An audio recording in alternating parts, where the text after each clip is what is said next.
Kilometre রাস্তা, 100 kilometre cover করতে হবে। তো বন্ধুরা, আমরা আজকে আবার বেরিয়ে পড়লাম দেওঘর থেকে পরেশনাথের উদ্দেশ্যে। তো আমরা যাব দেওঘর থেকে পরেশনাথ হয়ে তোপচাচি হয়ে আসানসোল, মানে ধানবাদ হয়ে আসানসোল হয়ে উখড়া যাব। তো টোটাল ডিস্টেন্স আজকে আমরা 278 কিলোমিটার কভার করব। তো এখন বাজে ঘড়িতে 9টা 15। আমরা প্ল্যান করেছিলাম 8:30টার মধ্যে বেরোবো, সেটা হয়নি। এখন আমরা এগোচ্ছি ভারত সেবাশ্রম থেকে বেরিয়ে গেছি। ভারত সেবাশ্রম থেকে বেরিয়ে গিয়ে আমরা রোহিণী মোড়ের দিকে এগোচ্ছি, কারণ রোহিণী মোড়ে যেয়ে পরেই আমরা গিরিডি যাওয়ার রাস্তাটা ধরবো। তো তাড়াতাড়ি বেরিয়ে গেলাম, একটু লেট হয়েছে। চেষ্টা করব, দেখি 278 কিলোমিটার রাস্তা কভার করতে কতটা টাইম লাগছে। এই দেখো, এইটা হচ্ছে রোহিণী মোড়। আর এই যে আমার ডান দিকে রাস্তাটা, এটা দেওঘর ওই সৎসঙ্গ যেটা অনুকূলচন্দ্র আশ্রম ওই দিকে চলে যাচ্ছে। আর এই দিকে এই দেখো গিরিডির রাস্তা যাবে। তো একটু পরে যেই এই দেখো বোর্ডের মধ্যে লেখা রয়েছে এখানে গিরিডি, রাঁচি, ধানবাদ সব দেওয়া রয়েছে কিলোমিটারগুলো, তোমরা দেখতে পারো। এই দেখো আমরা গিরিডির রাস্তা ধরে নিলাম।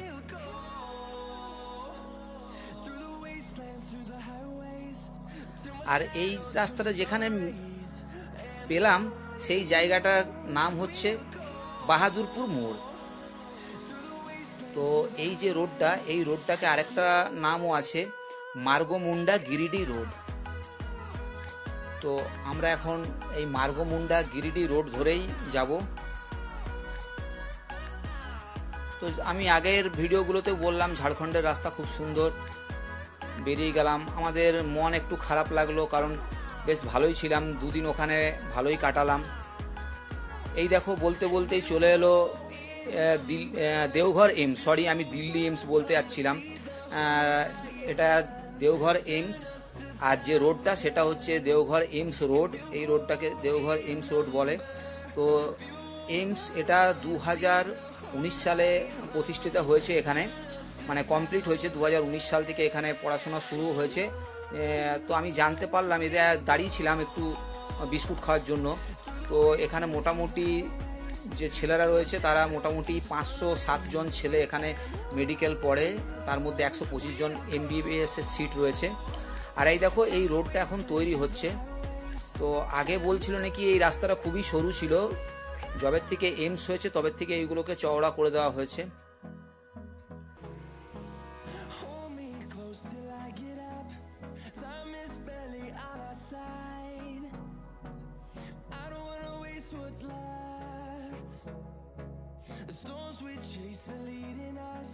রাস্তায় গাড়ি বলতে নেই, একদম খুব কম রয়েছে। হ্যাঁ, মালভূমি এলাকা তো দেখলেই বোঝা যায়। সেই ছোট বয়সে বিভূতিভূষণের দৌড়ু পান্নার কথা মনে পড়ে এই জায়গাগুলো দেখলে। এখনো অ্যাজ ইট ইজ ওই রকমই রাখা আছে। সামনে তির্যক বাঘ রয়েছে। আর তোমাদেরকে দেখাবো একটু পরেই, এই রাস্তায় যাব না তো একটা ঘাট পাবো। তো সেই ঘাটেও এই প্রথম আমি ঘাটে গাড়ি চালাবো, মানে বাইক। এখানে একটা সিধু কানুর স্ট্যাচু রয়েছে। এই দেখো গিরিডি যাওয়ার রাস্তা, সেইটা আমরা গিরিডি যাওয়ার রাস্তায় যাচ্ছি।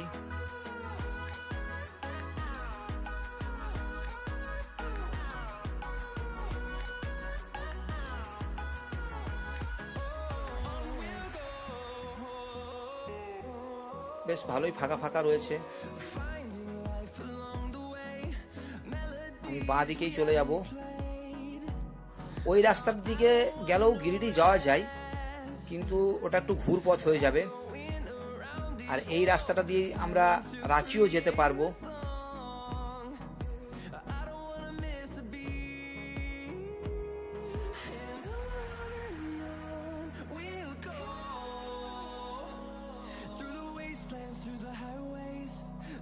এই যে রাস্তাটা দেখছো, এই রাস্তাটা NH 114A। আর ওখানে দেখলে একটা টাটা মোটরসের শোরুমও রয়েছে।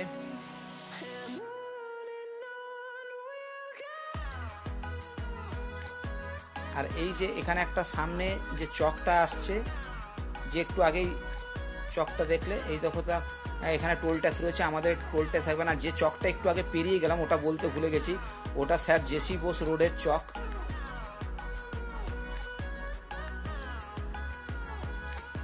আমাদের টোল ট্যাক্স দেওয়ার কোনো গল্প নেই, এই জন্যই টু হুইলারে যাওয়াটাই সব থেকে ভালো, না কোনো টোল ট্যাক্সের ঝামেলা, না কোনো এক্সট্রা খরচা।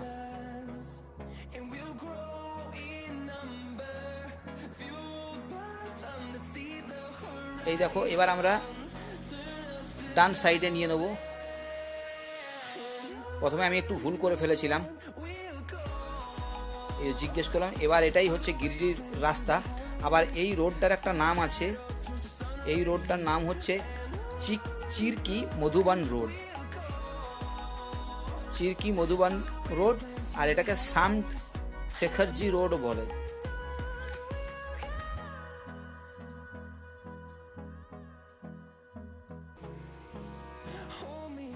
এটা আমরা এখন গিরিডি রোডের দিকে এগিয়ে গেছি, একদম গিরিডি ঢুকে গেছি। এটা অ্যাকচুয়ালি গিরিডি টাউন। আর এটা ওই দেখো এটা আবার বাস স্ট্যান্ড রোড বলে। এই যে আমরা এখন যাচ্ছি এদিকে যাব, তো এটা বাস স্ট্যান্ড রোড। আর একটু আগেই আমাদের ওদিক দিয়ে একটা নদী পড়েছিল, সেই নদীটা আমি ভিডিও তুলতে পারিনি, ওটা অ্যাকচুয়ালি উসরি নদী ছিল।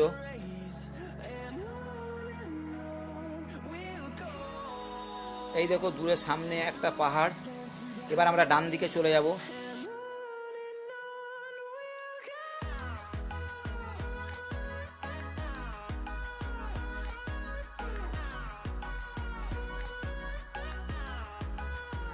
কি সুন্দর লাগছে পাহাড়টা। আর এই রাস্তায় গাড়ি চালিয়েও একটা আলাদাই আনন্দ। আর গরম প্রায় পড়ে গেছে, কারণ তোমাদেরকে আগের সিরিজেই ভিডিওতে বলেছি যে আমি এটা প্রায় 3 মাস 3.5 মাস পরে আপলোড করছি। এটা গেছিলাম অ্যাকচুয়ালি এপ্রিল মাসে। এবার এখানে রাস্তার দুপাশে দেখো আখের রস বিক্রি হচ্ছে, তো আমরা একটু পরেই দাঁড়িয়ে একটু আখের রস খাবো। তো চলো দেখি আখের রস খাওয়ার অভিজ্ঞতাটা তোমাদের সঙ্গে শেয়ার করি। গিরিডি পেরিয়ে হাজারিবাগের দিকে এগোচ্ছি। হ্যাঁ, তার মাঝখানে একটা পাহাড় রয়েছে, কি সুন্দর পেছন দিকে। আর আমার পেছনে এইদিকেও পেছনেও পাহাড়, চারিদিকেই পাহাড়। আমার খুব ভালো লাগে, আমি এই জন্যই ঝাড়খণ্ডকে বেশি ভালোবাসি। হ্যাঁ, অন্যান্য স্টেটের তুলনায় ঝাড়খণ্ডের প্রতি আমার একটু টান বেশি আছে। সঙ্গে দেবশ্রীও রয়েছে, ও বেশ ভালোই চুপচাপ মজায় আসছে পেছনে চেপেই। হ্যাঁ, মাঝে মধ্যে ভিডিও ও তুলছে। এই দেখো এখন আমরা আখের জুস খাবো। এই দেখো পেছন দিকে দেখো ওই যে বসে আছে ওই লোকগুলো করছে আখের জুস, ওইটা আমরা খাবো। চলো, তো আমরা আখের রসের অর্ডার দিয়ে দিয়েছি। দেবশ্রী এখানে চাতক পাখির মতন বসে আছে, কখন আখের রসটা খাবে। আর পাশেই একটা পাহাড়, খুব সুন্দর লাগছে দৃশ্যটা, খুবই সুন্দর। আর এই দেখো হাইওয়ে চলে গেছে, স্টেট হাইওয়ে এটা। তো এবার আমরা আখের রস খাবো। একটু অনেকক্ষণ গাড়ি চালালাম, তো এবার একটু রেস্ট নিয়ে নিচ্ছি। কন্টিনিউয়াস গাড়ি চালিয়েও পিঠে ব্যথা হয়। তো যাই হোক, আমার এইসব প্রবলেম নেই, কিন্তু রেস্ট নিয়ে নেওয়াটা বেটার। এই দেখো আমরা এখন একটু ফটো সেশন করছি, তার সঙ্গে ভিডিও তুলছি। তো এখনও আখের রস হয়নি, আখের রস এবার দেবে।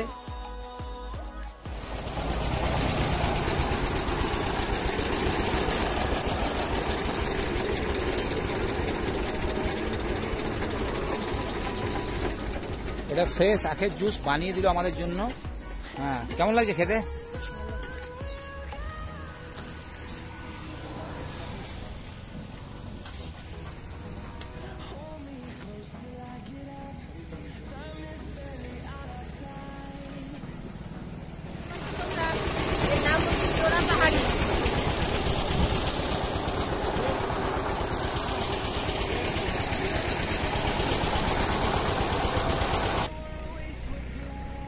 পেছনে পাহাড়, সামনে জুস খাচ্ছি, ব্যাপারটাই আলাদা লাগছে, খুব এক্সাইটমেন্ট। হ্যাঁ,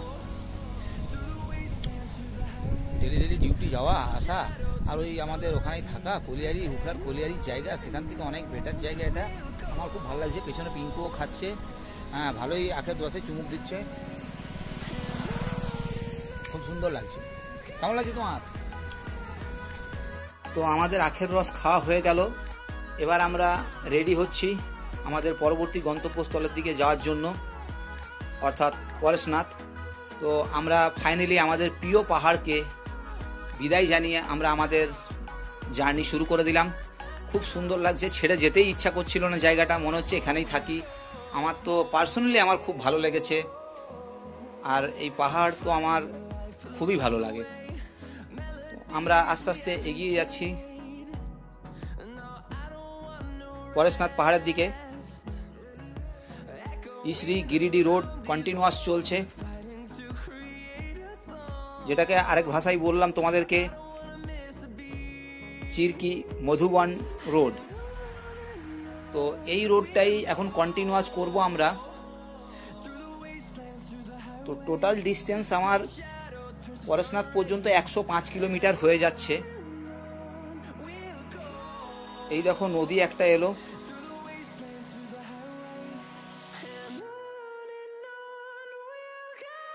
এই যে এই নদীটাই বরাকর রিভার, কিন্তু এটাই পরবর্তীকালে আমরা যেখানে যখন ঝাড়খণ্ড বর্ডার ক্রস করি তখন এটাই দেখতে পাবো, মানে ওয়েস্ট বেঙ্গলে ঢুকবো। তো এটা বরাকর নদী। আর আগের একটা নদী তোমাদেরকে বলেছি পেরিয়ে গেছে, ওটা উসরি নদী ছিল। ওই নদীতে একটা ফল আছে উসরি ফল, সেটা অনেক দূরে রয়েছে। আমরা কোনো সময় যাব, সেই সময় দেখবো, এক্সপ্লোর করব। বলতে বলতে এই দেখো তোমাদেরকে বলেছিলাম যে একটা ঘাট আসবে। তো এই ঘাটটা আমি নাম জানি না, কিন্তু এবার দেখবে যে রাস্তাগুলো পাহাড়ের মধ্যে দিয়ে আমরা উঠবো, এবং খুব তির্যক বাঁক আছে। মোটর সাইকেল চালাতেও খুব মজা লাগলো এখানটাতে। দুদিকেই পলাশ আর বাবুল গাছের ভর্তি রয়েছে। আমাদের ওইদিকে যেমন ইউক্যালিপটাস গাছে ভর্তি, এখানে ইউক্যালিপটাস গাছ নেই, শাল সেগুন এইসবেই বেশিরভাগ গাছ। এই দেখো আস্তে আস্তে আমরা ঘাটের দিকে উঠছি, তোমরা বুঝতে পারছো। দেখো একদিকটাতে একটু ডাউন হয়ে আছে, আর একদিকটাতে পাহাড় পাহাড়, যেমন অন্যান্য ঘাট এরিয়াগুলো থাকে দার্জিলিং বা আরো অন্যান্য জায়গায় সেই রকম। সাইডটাতে একটু খাই টাইপের রয়েছে। তো এখানে খুব একটা ঘাট মানে খুব একটা পাহাড় টাইপের বলবো না, কিন্তু ছোট ছোট ছোট রকমের।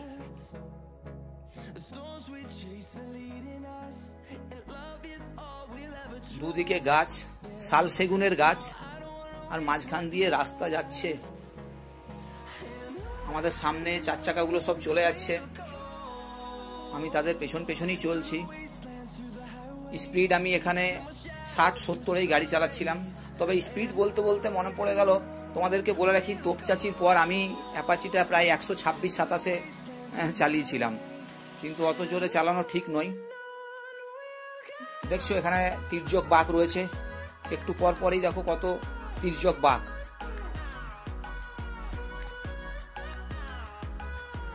আর দুদিকে জঙ্গল। ভেবেছিলাম যে এখানটাতে নেমে পরে একটু ফটো ভিডিও তুলবো। তো রাস্তা এত 278 কিলোমিটার রাস্তা শেষ করতে হবে, তাও আবার 9:15 বেরিয়ে পড়ে। এই দেখো এখানে বলছি, দেখছো কেমন তির্যক বাঘ। তো ওই জন্য একটু স্পিডে চালাতে হচ্ছে, 70-80-তে গাড়িটা চালাতেই হচ্ছে। এই দেখো বাঁকের কাছে দেখেছো 40 হয়ে গেছে, মানে যেগুলোতে তোমার ঘাট এরিয়াতে যে তির্যক বাঘগুলো রয়েছে সেখানে দেখো স্পিড কত কমে গেছে। দেবশ্রীর মাথাটা মাঝে মধ্যে একটু করে ঘোরাচ্ছিল, কারণ এই টার্নিং জায়গাগুলোতে, কারণ খুবই তির্যক বাঘ এগুলো। ওকে বলেছিলাম আমি যে তুমি চুপচাপ বসে থাকো আর ভিডিও করো। তো দেবশ্রী এখন যথারীতি তার ডিউটি করছে। আর এই কার্ভগুলো তোমাদের কেমন লাগলো আমাকে অবশ্যই কমেন্ট করে জানিও। আর এই জঙ্গলটা, যে ঘাট এরিয়ার জঙ্গলটা, এটা কেমন লাগলো আমাকে জানাবে। আর তোমাদের মধ্যে যদি কেউ কারুর এই ঘাটটার নাম জানা থাকে তো একটু বলো। আমি এই কোথাও বোর্ড দেখতে পাইনি, কারণ ওখানে যে লেখা ছিল সেখানে লেখা ছিল ঘাট অ্যাহেড, এই কথাটাই লেখা ছিল বোর্ডে। বলতে বলতে আমরা চলে এলাম। এই দেখো এইটা আমাদের তোপচাচির রাস্তা, NH2 যাব। আর এই দেখো বাঁ সাইডে যেটা দেখছো, বাঁ সাইডে আমরা ঢুকে যাচ্ছি, এইটা হচ্ছে পরেশনাথ যাওয়ার। তো ফাইনালি আমরা পরেশনাথ চলে এলাম। তো এই যে রাস্তাটা, রাস্তাটার নাম হচ্ছে অ্যাকচুয়ালি ফুটওয়ে রোড টু 24 ট্যাঙ্ক। এটাই পরেশনাথ হিল এর রাস্তা। এই রাস্তাটার নাম আবার বলে দিচ্ছি, ফুটওয়ে রোড টু 24 ট্যাঙ্ক, মানে 24 কিছু একটা আছে, হয়তো 24 নম্বর ট্যাঙ্ক, যে ট্যাঙ্ক সেই পর্যন্ত হয়তো রাস্তাটা যায়। তো আরেকটা জিনিস বলে দিই, এইখানে কিন্তু আমি দেখেছি আমরা শিয়াল দেখতে পেয়েছি, ফক্স যাকে বলে, তো শিয়াল আমরা দেখতে পেয়েছি। আরও নাকি বলে হরিণ আছে, কারণ হরিণের ছবিও দেওয়া ছিল। আর সিআইএসএফ এর জওয়ানরাও এখানে রয়েছে, ওদের ক্যাম্প রয়েছে, সেটাও আমি দেখতে পেলাম। এই দেখো ফাইনালি আমরা পরেশনাথে প্রবেশ করে গেছি। তো আমরা এখানে হোটেলে থাকবো না, এই যে জৈন টেম্পল, এগুলো সব জৈনদের টেম্পল। আর একটা কথা বলে দিই, পরেশনাথে তোমরা যারাই আসবে তারা এইরকম এই যে 4জন লোক ওই ডুলি মতন করেছে, যার মধ্যে লোক চাপিয়ে নিয়েছে। এইগুলো এক একটা ডুলির ভাড়া 12,000 থেকে 15,000 টাকা, মানে তোমাকে নিয়ে যাবে ওপরে আবার নিয়ে আসবে, তো এটা 12 থেকে 15,000। আর যদি মোটর সাইকেলে যেতে চাও তাহলে 1500 টাকা করে নেয় মোটর সাইকেলে পার সাওয়ারি। তো আমিও ট্রাই করছি ওঠার, দেখি কতটা উঠতে পারি। এই দেখো মোটর সাইকেলে সবাই উঠছে, আমিও উঠে গেলাম। আরেকটা কথা বলে দিই, পরেশনাথ হিলটা এটা ঝাড়খণ্ডের মধ্যে সব থেকে বড় হিল। আর এটার হাইট হচ্ছে 1365 মিটার।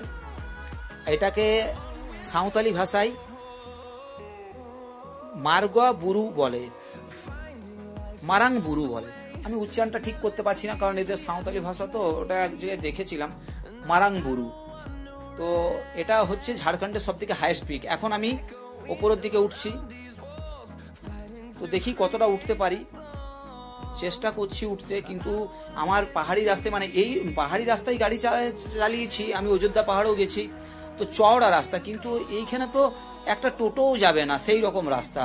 তো এর মধ্যেই চালাতে হচ্ছে, এবং রাস্তাটা বাঁকগুলো এমন আছে না যে বোঝাই যাচ্ছে না, অলমোস্ট মানে 30 ডিগ্রি বাঁক বা তোমার 20 ডিগ্রি 15 ডিগ্রি, বুঝতে পারছো মানে কতটা তির্যক বাঁক।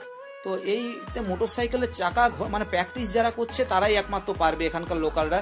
দেবশ্রী আমাকে বারণ করছে, আমি চেষ্টা করছি। এই দেখো আমি আটকে গেছি, ও নামবে তবে আমি যাব। এরা সবাই নামছে, কারণ আমি তো এখানে এক্সপিরিয়েন্স নেই। আর একটা টোটো যাওয়ার মতনও রাস্তা নয় এটা, তবু উঠে চলেছি আমরা। বলতে বলতে আমার আইডিয়াতে মোটামুটি প্রায় 103 মিটার উঠে গেছি। 300 মিটার তো পার করে দিয়েছি কম করে। তোমরাও দেখে বলতে পারো, দেখো ওই যখন দূরে দেখা যাচ্ছে ও মেঘে ঢাকা হয়ে গেছে, ওইগুলো নিচে দেখা যাচ্ছে না। তো প্রায় 300 মিটার তো মিনিমাম হবেই। রেজাল্ট আমরা পরেশনাথ এসে গেছি, কিন্তু উঠতে পারলাম না, বাইক নিয়ে উঠতে গেল না, কারণ কিছু দূর গেছিলাম, তারপরে এমন তির্যক বাঁক যে প্রায় উল্টে যাবো, সেই রকম অবস্থা। আমরা নেমে গেলাম, বাবা দরকার নাই, সময় আসবো, সময় নাই, হাতে নাই, থাকা যেত আজকে দিনটা থেকে। এখানে ডুলি আছে, ডুলি করে আমাকে নিয়ে আসছেন, দেখো ডুলির ভাড়া 8,000 টাকা, 8 থেকে 12,000। প্রথমে আমি ভাবলাম এরা কে, কোথাও বুঝতে পারিনি যখন আসছিলাম, 8 থেকে 12,000 যখন আসছে তখন বুঝতে পারছি এই যে ডুলিতে করে আসছে এরা। 8,000 টাকা ভাড়া এক একটা ডুলি, আর বাইকে নিচ্ছে 1,000 টাকা পার কাপড়, মানে যেতে 1,000, আসতে আবার 1,000, মোট 2,000। তো এই যে মোড়টা দেখছো, এই মোড়টাকে বলে মধুবন মোড়। এখানে তোমরা পজ করে দেখতে পারো কত কিলোমিটার রাস্তা রয়েছে সেই স্থানগুলো যেতে। তো আমরা এখন আবার সেই গিরিডি, এইদিকে গিরিডি যাচ্ছে, আর এইদিকে ইসরি, আর এইদিকে তোমার পরেশনাথ মন্দির। তো একটু এখানে আমরা দাঁড়িয়ে একটা ফটো সেশন আর ভিডিও করে নিচ্ছি। এখানে ওই যে 23তম যে তীর্থঙ্কর, জৈন তীর্থঙ্কর, তার নামেই এটা এই পরেশনাথ পাহাড়টা করা হয়েছে। তো এখানে নাগা সাধুরাও থাকে, আর এছাড়াও জৈনরা ভারতে যেখানেই থাকুক না কেন এরা অবশ্যই এখানে আসে, আমি সব দেখলাম। আবার আমরা ইসরি গিরিডি যে রোডটা সেইটাই ধরে নিয়েছি, এইটা ধরেই আমরা তোপচাচির দিকে এগোচ্ছি, যেটা NH2 এর কাছে যাব আমরা এখন।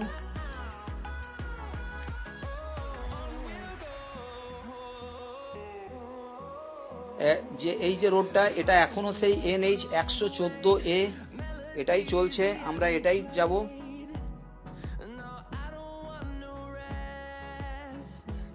এটা মার্জ হয়ে যাবে NH-19 বা NH-2, যেটা জিটি রোড বলি আমরা, এখন আবার NH-19 বলে ওটাকে।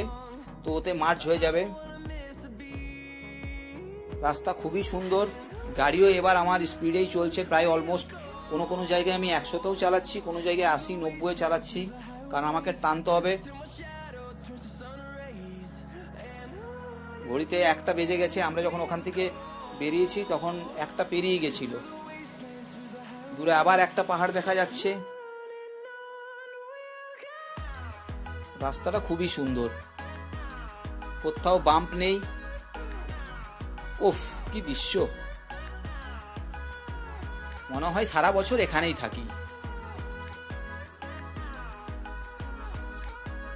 পরে আরেকবার আসবো, এসে এই দিকেই কোনো হোটেল নেব, নিয়ে এইগুলো তো 2-3 দিন থাকতে ইচ্ছা করে আমার, যাতে ওই পাহাড়ের কোলে বসে খাওয়া দাওয়া করব, ফটো তুলবো, ভিডিও শ্যুট করব, আর পিঙ্কু ডান্স করবে, এটা তো আমি অবশ্যই চাই।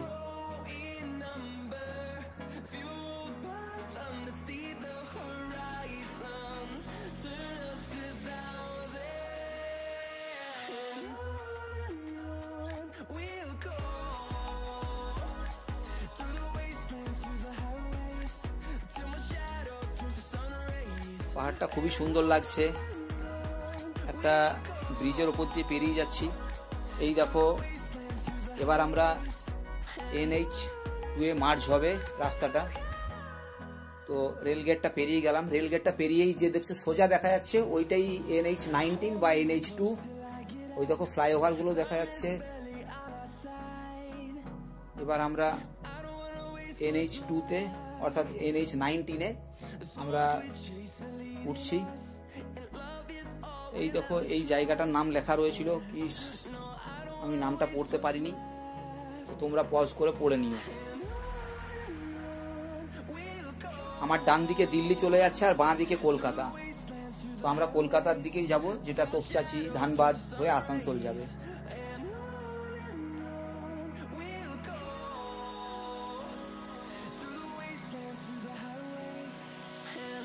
6 লেনের রাস্তা, এইবারে একটু টানতে হবে। তো এবার গাড়ি একটু জোরেই চলবে। ঝাড়খণ্ডের এইদিকে একটা জিনিস দেখেছি কি সুন্দর, মানে এই যে ব্রিজগুলো করেছে, এতে দেখলাম কি যে মানুষ ওঠার জন্য করেছে, মোটর সাইকেল, টোটোরাও পর্যন্ত এপার ওপার করছে। মানুষ ওঠার, এটা পাইদাল ফুট ছিল। এই দেখো, এখন গাড়ি 84-85-তে চলছে, কারণ আমরা চেষ্টা করছি যে বিকেল 4টের মধ্যে ঘর ঢুকে যাব। স্পিড মনে হয় 95-97 হয়ে গেছে। তোমরা কমেন্ট করো, এখানে দেখতে পাবে এক্ষুনি 125-26 উঠে যাবে গাড়িটা। এটা দেবশ্রী, যখন গাড়িটা আমি জোরে চালাচ্ছিলাম তখন দেবশ্রী এটা শুট করছিল, বলে দেখি কততে উঠছে। এই দেখো 115-116 উঠে গেছে, 119। বুঝতেই পারছো গাড়িটা খুবই জোরে চলছে। 122, 123, 124, 125। এই দেখো 125 হয়ে গেল। তো এইরকম বার কয়েকবারই 125-26 হয়েছিল। তো এইরকম বার কয়েকবারই আমাকে তুলতে হয়েছিল। রাস্তাও খুব ফাঁকা, হ্যাঁ, তো ওই জন্যেই চালিয়েছি, নাহলে আমি ন্যাচারালি এত জোরে চালাই না। কারণ আমি এর আগে কয়েকবার এরকম বাঁকেই, শুধু বাঁক নিতে, কোথাও বালি ছিল বা এরকম নিজের পাড়ার মধ্যেই, যেখানে আমার গাড়ির স্পিড হয়তো 10 বা 12, তাতেও আমি ব্যালেন্স সামালতে পারিনি। তো অ্যাপাচিটা নিয়ে আমি বার 2-3 পড়ে গেছি। প্রত্যেকবারই দেবশ্রীও পেছনে ছিল, তো আমাদের কোনো কিছু হয়নি যদিও। এই দেখো একটা টোল গেট এসছে, আমাদের টোলের কোনো প্রশ্নে একটা ট্রাক ঘুরতে যাচ্ছে। তো আমি যাক সাইড করে বেরিয়ে গেলাম, মনে হচ্ছে মারতে আসবে। এই দেখো টোল গেট।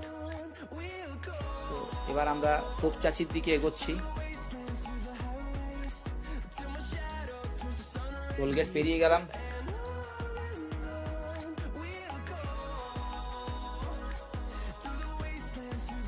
আবার একটা নদী, এই দেখো বরাকর নদী।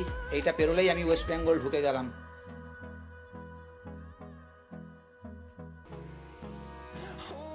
এই দেখো এইদিকে পুরুলিয়া যাওয়ার রাস্তা দেওয়া ছিল। তো যা এখন আমরা আসানসোলের দিকে এগোচ্ছি।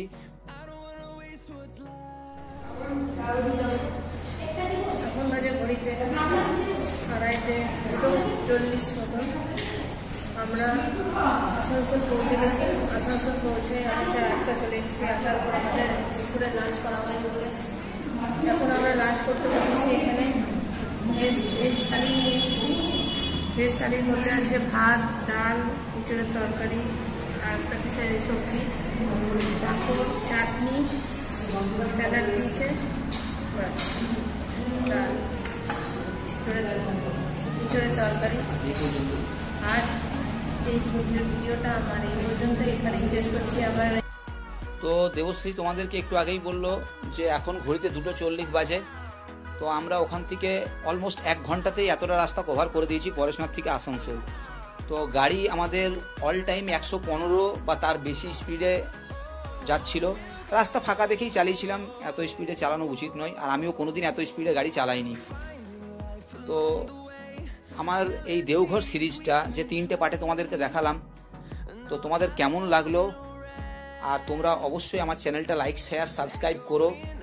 তোমাদের সাবস্ক্রাইবার আর কমেন্ট, লাইক, শেয়ার দেখে আমি ইন্সপিরেশন পাই আরও ভিডিও বানাতে। তো ভিডিওটা দেখার জন্য বন্ধু তোমাদের ধন্যবাদ।